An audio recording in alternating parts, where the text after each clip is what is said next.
Olá, amigos do programa Sou Samba. Aconteceu na cidade de Afonso Cláudio, região oeste do Espírito Santo, o primeiro festival de choro e jazz do estado. Os principais objetivos desse festival: divulgar a música instrumental, formar músicos e também formar plateia para esses dois gêneros.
E aqui no estúdio comigo estão os dois coordenadores desse evento, Djane Saiter, produtora, e Marcos Antônio Lima, produtor também. Sejam bem-vindos. Djane, primeiro as damas. Como surgiu essa ideia? Como surgiu a história desse festival de choro e jazz, que é o primeiro do estado?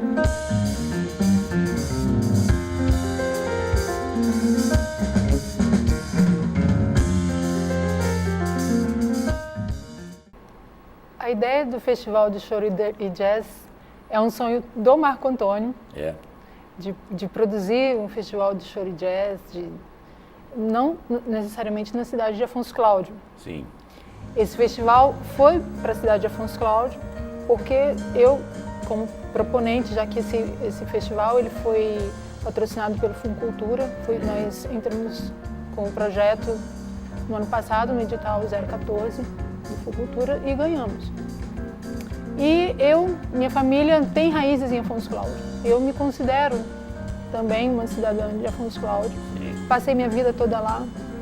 Minha infância é um lugar que eu tenho boas lembranças, e aquela praça é uma praça realmente muito acolhedora para realizar um festival.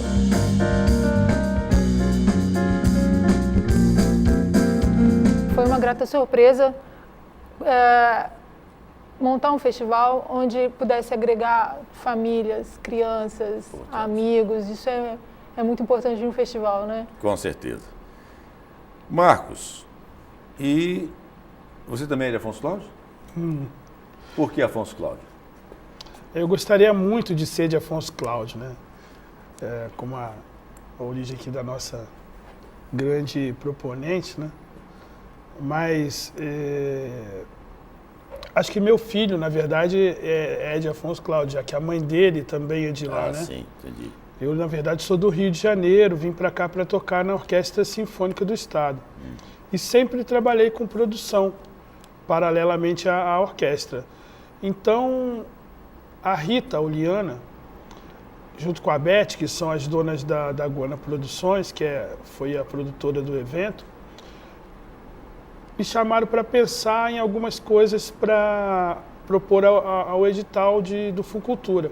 E juntando com a Djane, a gente teve essa ideia de um festival de choro e jazz, já que no Espírito Santo a gente tem alguns festivais de jazz, né?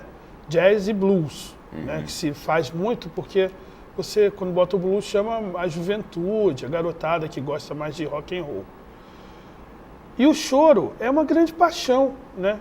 Porque além de ser música instrumental, é música brasileira, né? Tem tudo a ver com os ritmos brasileiros. A gente pode até falar que é uma música negra, né? Sim, pela origem, né? Então, e são pouquíssimos festivais de choro. A gente tem alguns núcleos de resistência, como o Morro dos Alagoanos, aqui em Vitória, e alguns grupos que tocam choro, fazem roda. Tem algumas pessoas que desenvolvem projetos totalmente voluntários, como lá o Choromingo, lá, que acontece lá no bairro de Jardim Camburi. Mas o choro sempre é muito discriminado, principalmente por ser música instrumental, né, e um ritmo brasileiro. Então, por que não fazer um festival de choro e jazz? E ainda priorizando o choro, né, porque não é um festival de jazz e choro, é um festival de choro e jazz. E como a Dijane falou, a Praça de Afonso Cláudio, ela lembra, só falta lá ter um coreto para lembrar aquelas bandas de música. E Afonso Cláudio é uma cidade extremamente musical. A gente resgatou algumas histórias lá de bandas de jazz de 1930. Então, que na realidade faziam os bailes da cidade. Então tudo casou como uma luva, né? Essa ideia da Dijane de fazer o festival em Afonso Cláudio e propor isso na lei de incentivo, né, no Funcultura, no edital da Secult. E a Rita que escreveu toda essa história, né? A Rita foi a pessoa que formatou a Rita, ela formatou as nossas ideias no papel para que a Dijane pudesse dar a entrada lá na hora de fazer o festival. Perfeito. E agora vamos à segunda música, e agora um chorinho para você com o grupo Carne de Gato. Vamos lá.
Bem, nós vimos e ouvimos aí o grupo Carne de Gato com um chorinho para você. E o Carne de Gato esteve aqui no programa e foi uma das atrações do Festival de Choro e Jazz.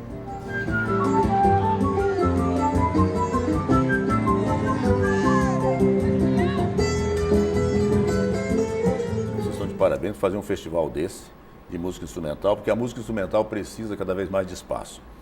Mas você concorda com ele quando ele diz que a música instrumental é discriminada?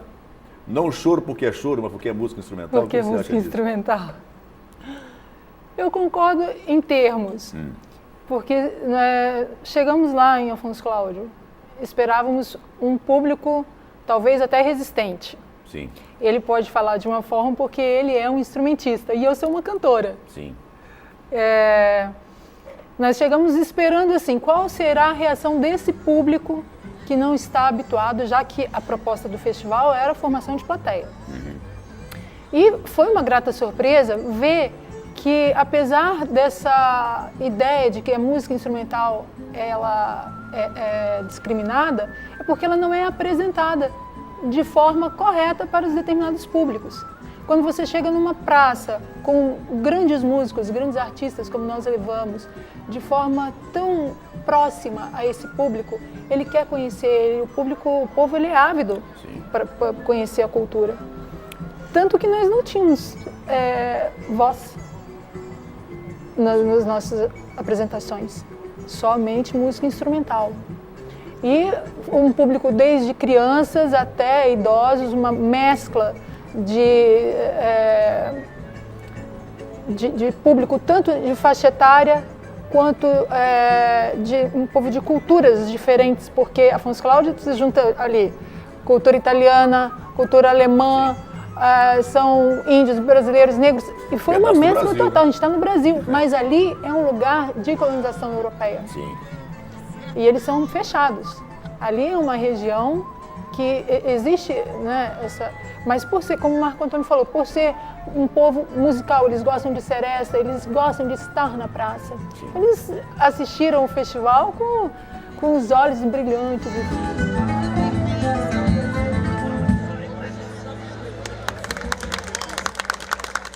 Eles foram pelo hábito de gostarem de estar na praça e por conhecer o festival. Sim. Antes do festival chegar, ele já estava acontecendo. Sim. Já havia um burburinho, as pessoas já perguntavam. Sim.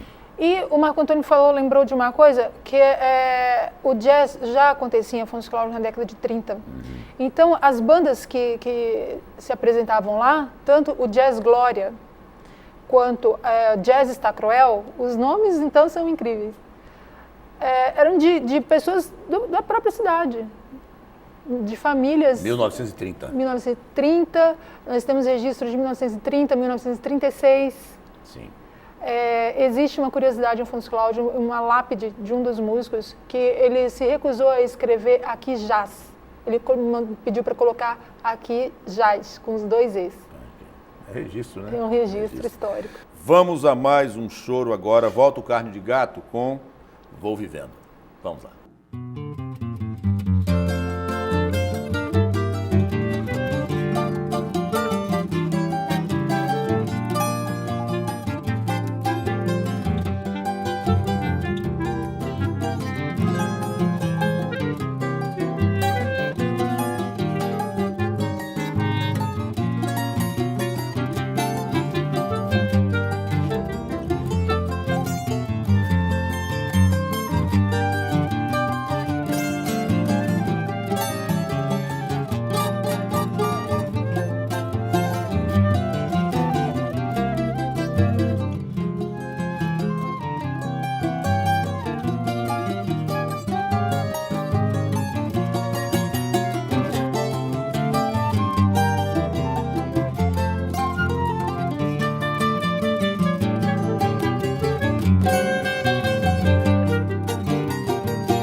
bem, nós vimos e ouvimos aí, vou vivendo com o grupo Carne de Gato. E, Djane, patrocinadores, organizadores, apoio, como foi essa história desse festival? Essa história desse festival foi árdua. É uma luta, né? Foi uma luta, porque nós tivemos o patrocínio, inicialmente, Sim. patrocínio do governo do estado através do Funcultura. Né? Nós fomos contemplados com o edital e tivemos lá patrocínio X. Sim. O projeto era ser executado na Casa de Cultura, no Centro Cultural José Ribeiro Tristão, que é o Teatro de Afonso Cláudio, para 360 pessoas, por 2 dias. Sim. Como nós íamos muito a Afonso Cláudio para poder produzir e começar a organizar esse festival, surgiu do poder público local a ideia de se fazer o projeto na praça.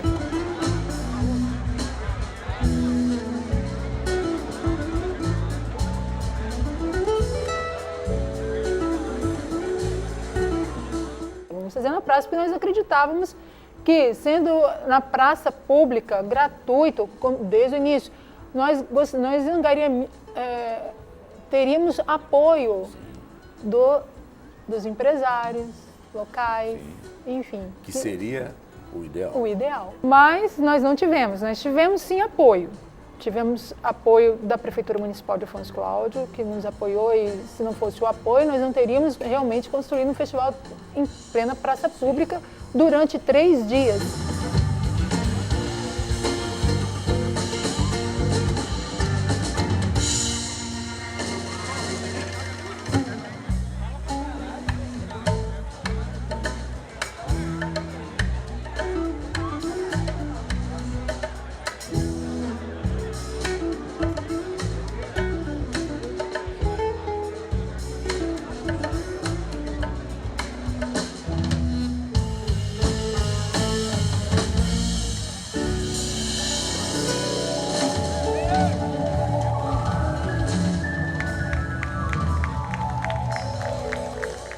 Tivemos apoio da Associação Turística de Afonso Cláudio, em parte de hospedagens e alimentação.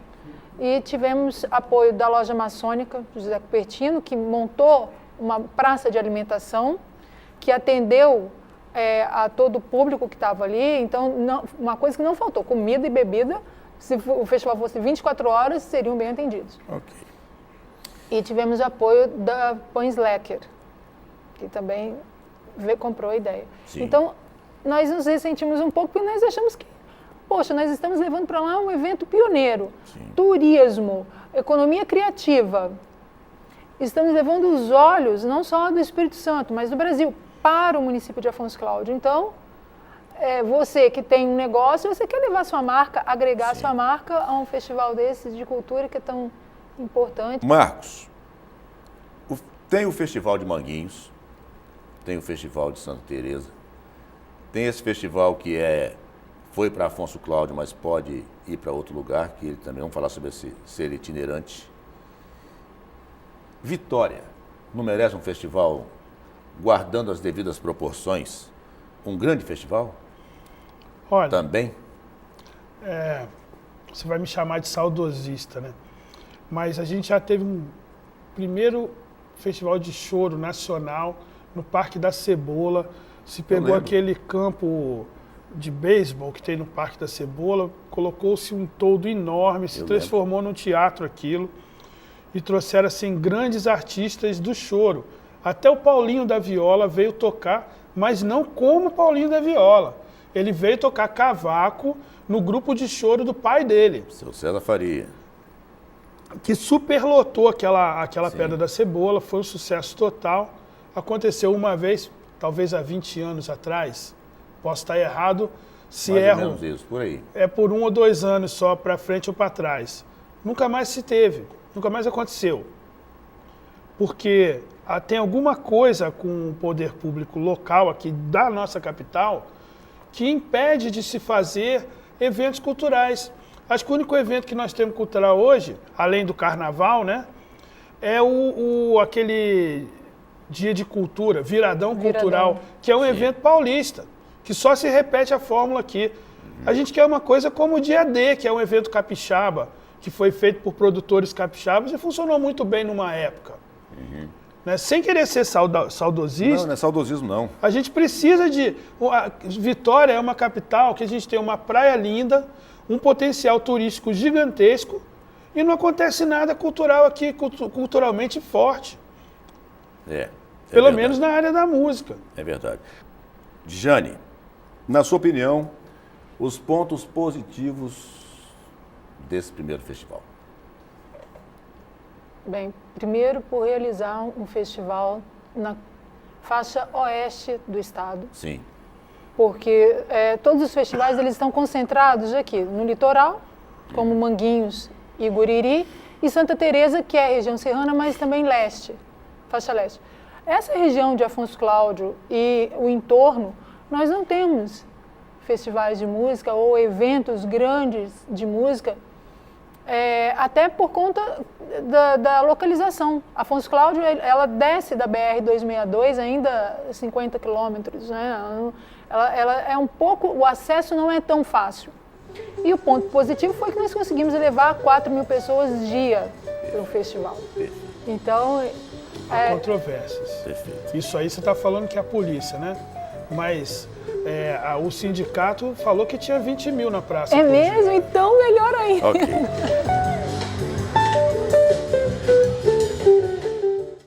Agora vamos a mais um choro com carne de gato, Pedacinhos do Céu. Vamos lá.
Bem, estamos de volta para o segundo bloco e vamos continuar nossa conversa com a Djane e o Marcos.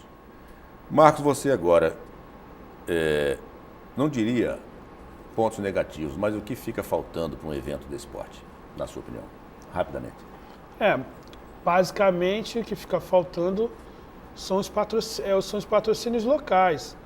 Esse festival, o ponto diferencial que fez ele acontecer foi a participação da Associação Turística. Sim. Eles nos deram toda a hospedagem, de todo o pessoal de apoio, mas ainda faltou, por exemplo, a hospedagem dos músicos, que tinham que ir tocar e voltar de madrugada para Vitória, por pura falta de recurso. Nossa. A Associação Turística não tinha como bancar isso, já que ela estava dando um número expressivo de hospedagens para quem tinha que ficar os 3 dias. E nós não tivemos apoio local para bancar isso do bolso do patrocinador. Faltou um patrocínio, assim, fundamental que faltou para o festival. Aconteceu o carinho que os músicos abraçaram o festival. Sim. Já que, como é uma coisa de música instrumental, né? Os músicos abraçaram isso assim de uma forma que nós não esperávamos. Né? Eles abraçaram como se o festival fosse de cada um dos músicos que tocou. Não estou falando assim, o músico como atração. Eu até me arrepio de falar disso, porque foi uma coisa dos pontos altos do festival. Não estou falando assim, você tem lá a atração José Benedito e Henrique Gomes, são os 2 irmãos que é a Flauta Brasil. Junto com ele tocou o Alex no violoncelo, a Gláucia Castilhos, que é uma arpista, e a Júnia Gruvira, violinista, e o Léo de Paula, percussionista.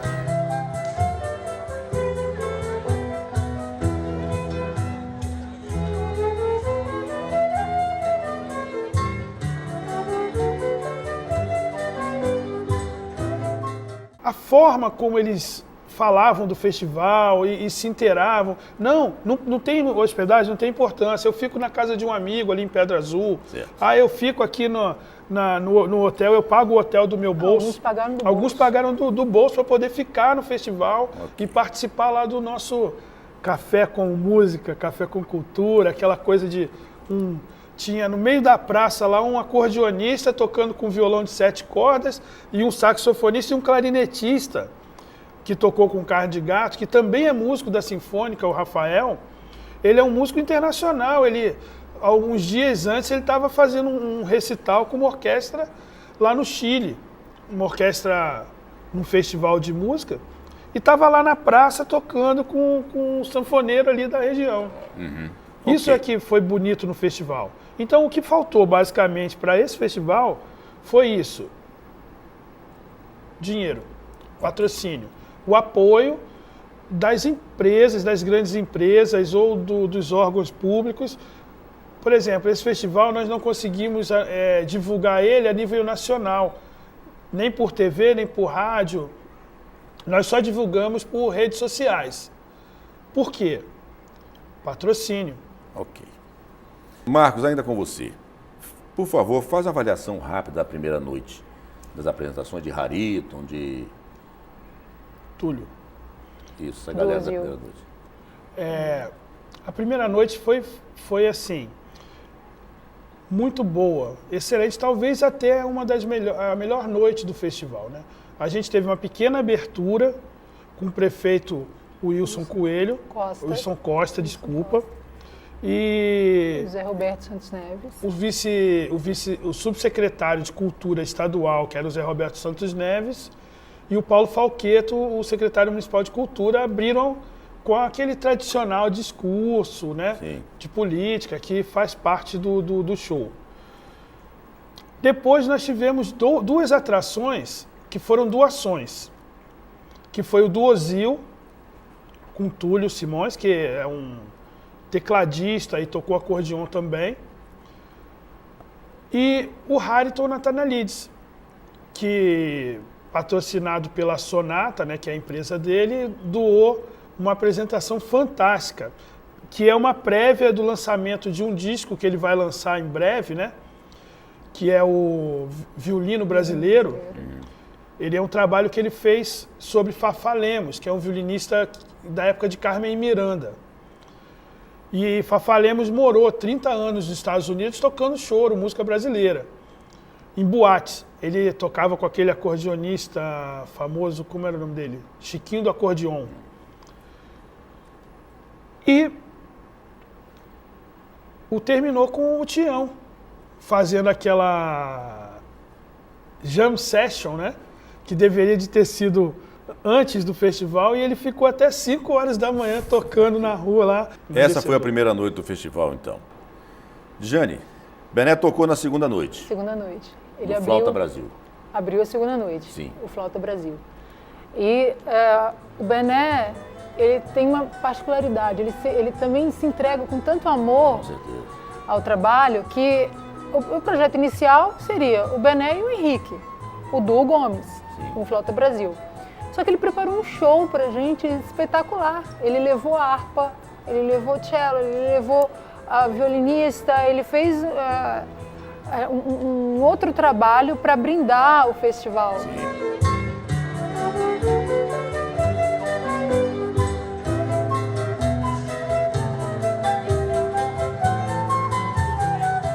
Todos os músicos, eles se interagiram tanto, eles levaram para aquele festival tanto carinho, tanto amor, eles queriam tanto. E outra coisa muito bonita, o respeito que existe entre esses músicos. Então, o show do Flauta Brasil abriu brilhantemente a segunda noite, com aquela criançada toda ali na frente, olhando. Imagine os olhos de uma criança encantados com uma harpa, que para eles é uma coisa de desenho animado. E adultos querendo tirar foto com a harpa. Um show belíssimo.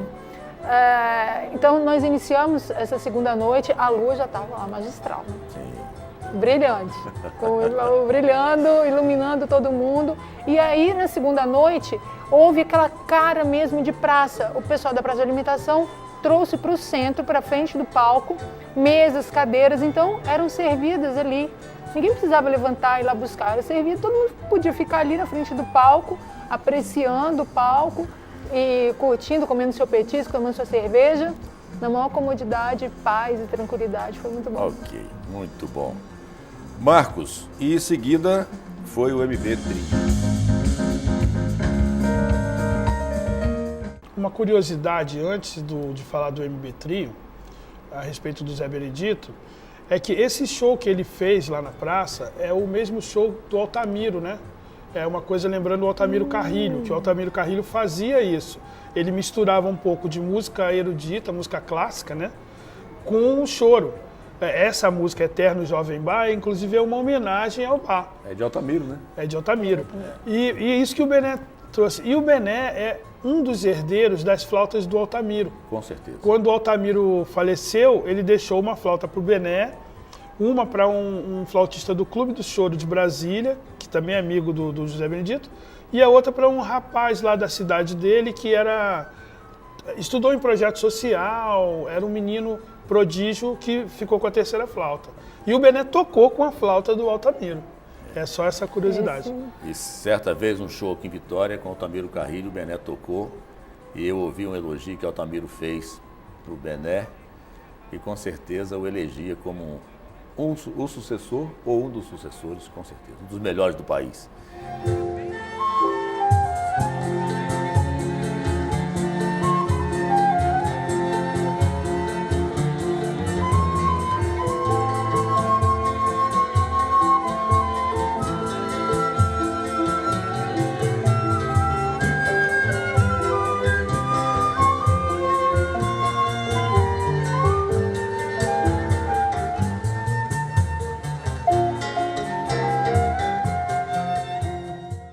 E aí, MB Trio, rapidamente. MB Trio. Rapaz, os meninos do MB Trio são assim, são músicos fantásticos.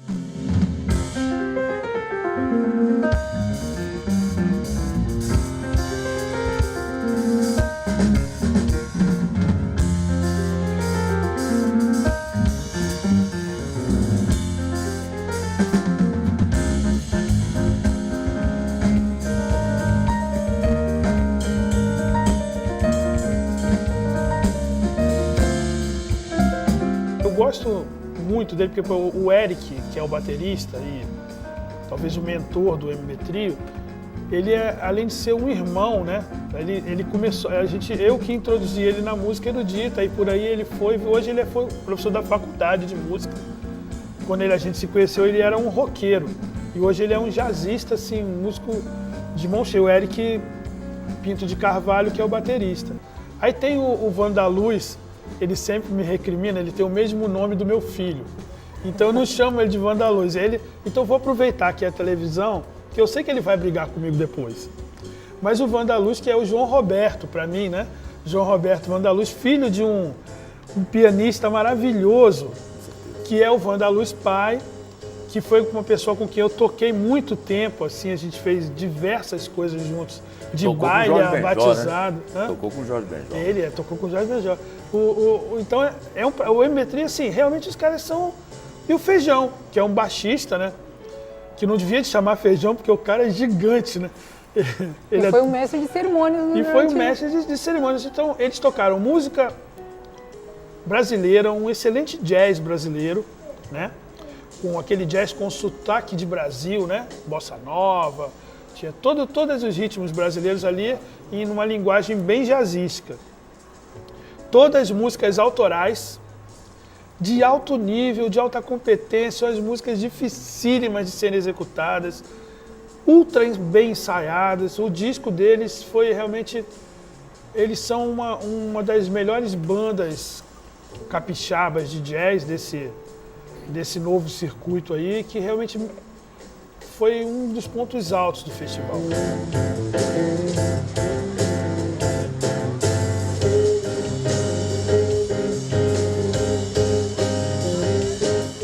Dijane, rapidamente, fale sobre a apresentação do Jean-Pierre. A apresentação do Jean-Pierre foi o diferencial da noite também, né? Porque o Jean-Pierre, ele mescla jazz, ele mescla blues. Sim. E ele prometeu pra gente um show como o show que ele apresentou no último festival dele em Rio das Ostras. Uhum. Só que eu acho que não foi assim não, acho que ele se superou. Ele, em cima daquele palco, e as pessoas estavam ali ávidas, ele conseguiu manter uma plateia até 1h da manhã, embaixo de um frio, e foi assim, fechou a segunda noite com chave de ouro, um show que superou as nossas expectativas.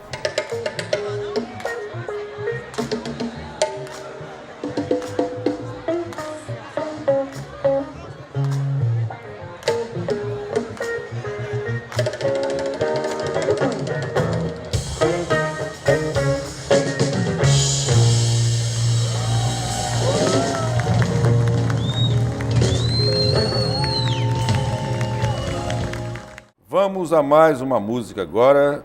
Naquele tempo, Carne de Gato, com a participação de Zé Benedito na flauta. Vamos lá.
Bem, nós vimos e ouvimos aí, naquele tempo, e vamos entrar na reta final aqui.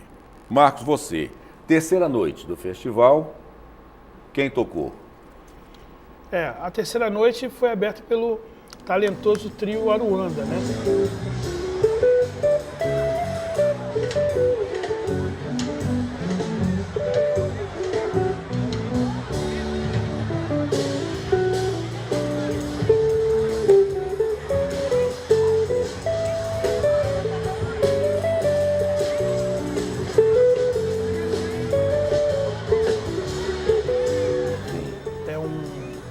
De garotos mesmo, você estava falando aí antes de música de jovem. Sim.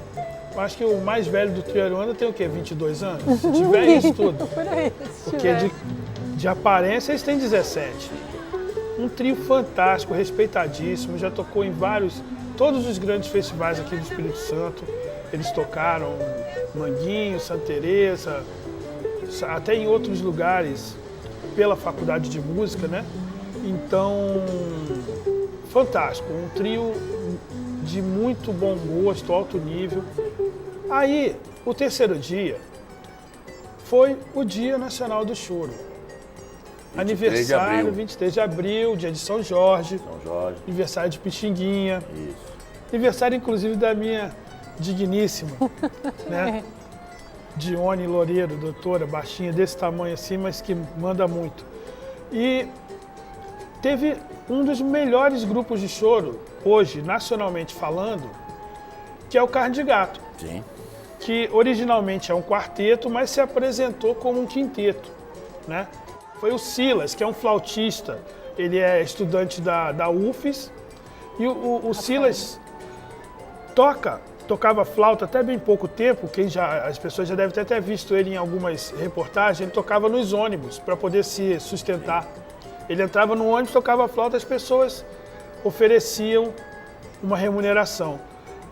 Tocou o Silas, o Rafael, que é esse clarinetista que eu já citei aqui, o cara fantástico, ele é clarinetista da Orquestra Sinfônica do Espírito Santo, solista de música clássica e agora também tocando choro.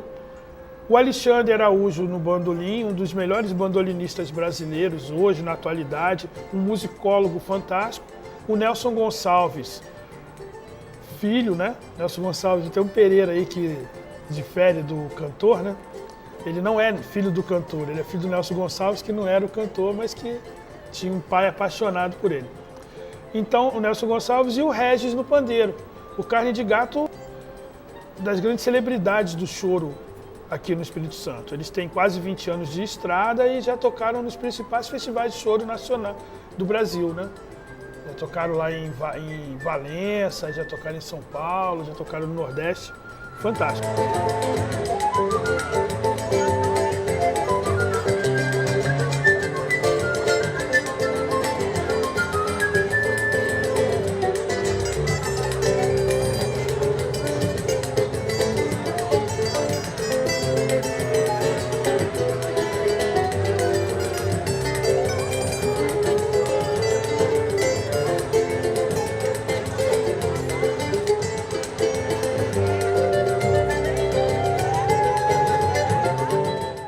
O fechamento do festival foi com o Colibri, o homenageado do festival, né? O Colibri é um dos melhores músicos que o Espírito Santo tem.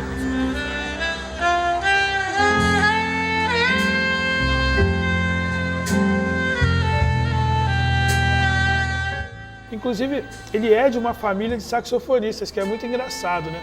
O irmão dele, o Toninho, o Antônio Paulo, que além de saxofone foi o melhor fagotista do estado durante muitos anos, né? Inclusive ele era o único fagotista do estado durante muitos anos. Hoje nós temos alguns outros inclusive alguns que estudaram com ele, aprenderam com ele. É um excelente saxofonista, o Colibri e o Almir. São 3 saxofonistas que são filhos de um saxofonista, que era o velho Antônio Paulo. E o Colibri não tenho o que falar dele, né? Eu já vi uma vez o Roberto Marques, que é um maestro da Globo, parando tudo para ir assistir o Colibri tocar. Falou, não, a gente estava jantando, ele falou assim, não, precisamos ir. Eu falei, mas nós nem acabamos de jantar. Não, agora o Colibri vai começar a tocar lá no festival de Domingos Martins. A gente vai lá assistir. Esse é o Colibri, uma pessoa assim, de uma humildade incrível. Se você não falar com ele, ele não fala, você nem sabe quem ele é. Ele vai passar como se fosse mudo. Mas quando o cara pega o saxofone, é um gigante, talvez o Charlie Parker capixaba, né? Eu acho. O som dele é fantástico. Grande Ailton Paulo, maestro Ailton Paulo, famoso Colibri. Mas Colibri foi homenageado, vai ser sempre. Para mim, ele, se tiver que trocar o nome do festival algum dia, vai se chamar Festival de Choro e Jazz Maestro Colibri.